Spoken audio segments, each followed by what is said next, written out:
Bonjour à toi cher spectateur, Barbac de Fabrice Eboué.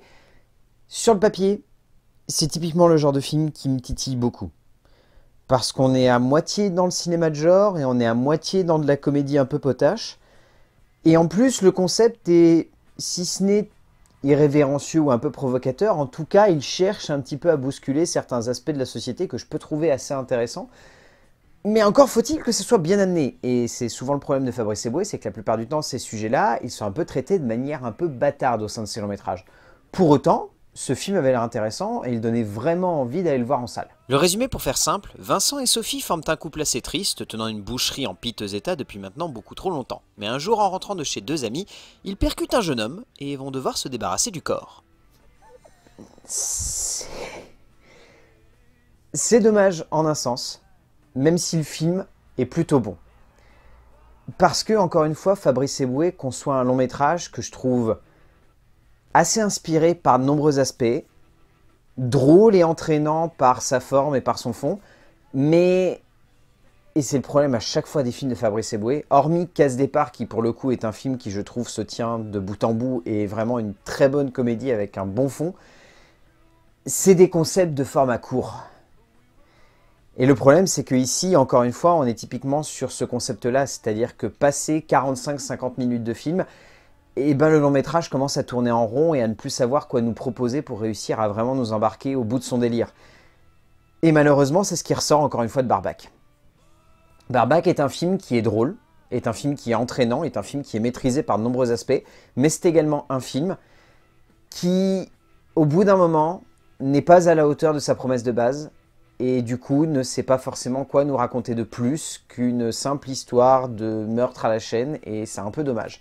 Parce que je pense foncièrement que dans ses prémices, dans ce qu'il propose, dans son jeu entre comédie et cinéma de genre, il y a des bonnes idées.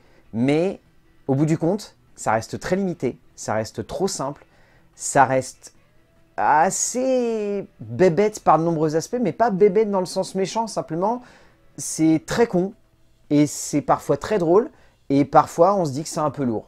Et je trouve ça juste un petit peu dommage parce que je pense qu'il aurait pu y avoir un bon équilibre et qu'il n'a pas été trouvé encore une fois par Fabrice Eboué. La comédie est parfois simple à mettre en forme, surtout quand on se dit qu'elle peut tenir sur une simple idée, un concept, une forme et un contenu pas forcément si appuyé, mais qui fonctionne simplement et correctement sur grand écran, comme c'est souvent le cas des comédies à concept mises en place à l'écran. Fabrice Eboué a toujours aimé construire cela en tant que metteur en scène et scénariste, développant une forme et un contenu qui va forcément diviser ici, appuyant parfois subtilement son idée de tacler simplement les véganes, mais parfois abusant de certains effets et d'une certaine vulgarité abusive dans sa profondeur et dans son contenu comique, qui s'épuise malheureusement en plus trop vite. En termes d'écriture, donc le film est écrit par Fabrice Eboué et Vincent Solignac, qui se sont chargés d'adapter le scénario, mais la base et les dialogues, et donc bien évidemment, comme souvent, de Fabrice Eboué seul.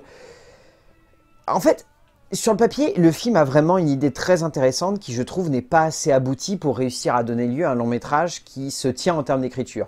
L'idée de base, ça n'est pas ce qui est vendu partout, c'est-à-dire un couple qui décide de buter des véganes et de les mettre dans une boucherie.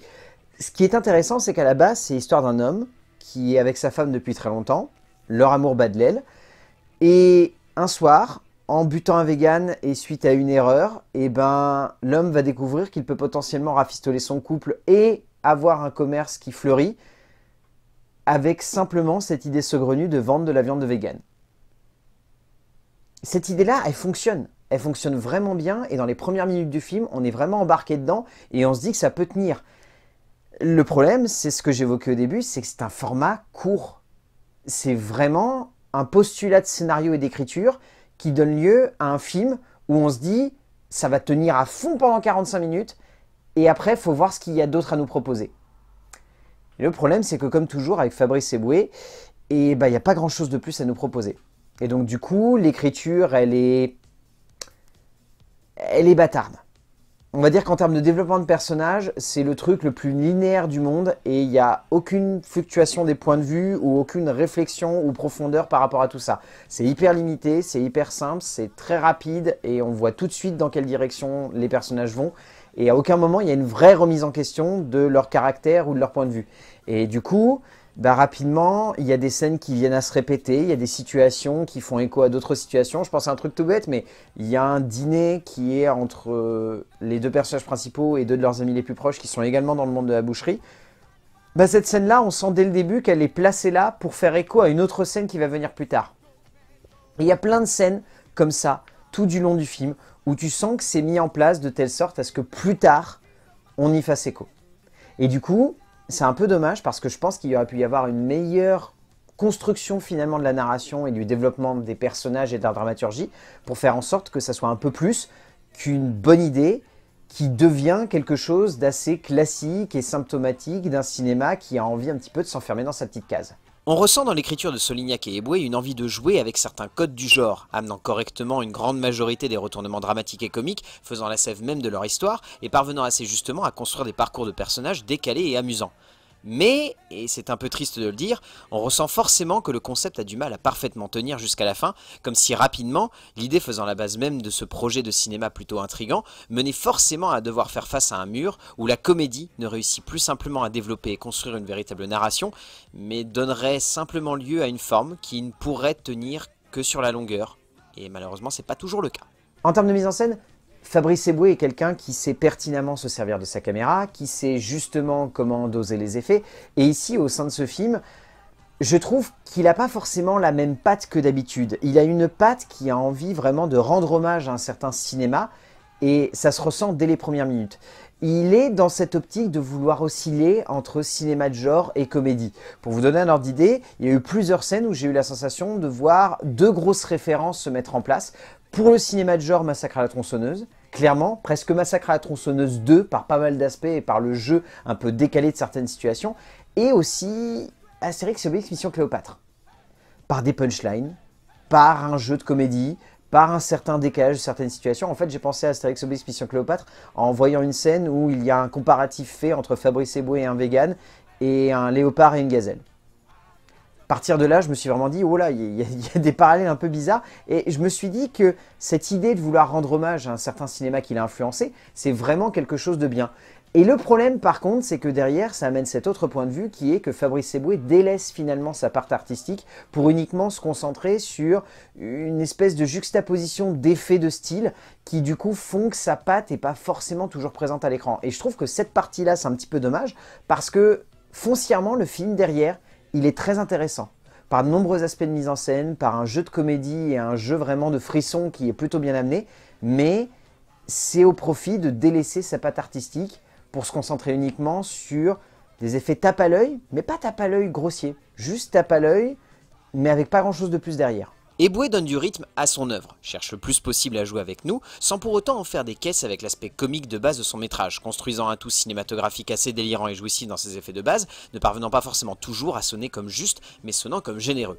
On ressent une vraie passion pour l'essence même d'un cinéma, jouant avec le côté excessif de sa forme et de son fond, mais on ressent également une certaine logique dans le développement et la juxtaposition des effets prenant place à l'écran.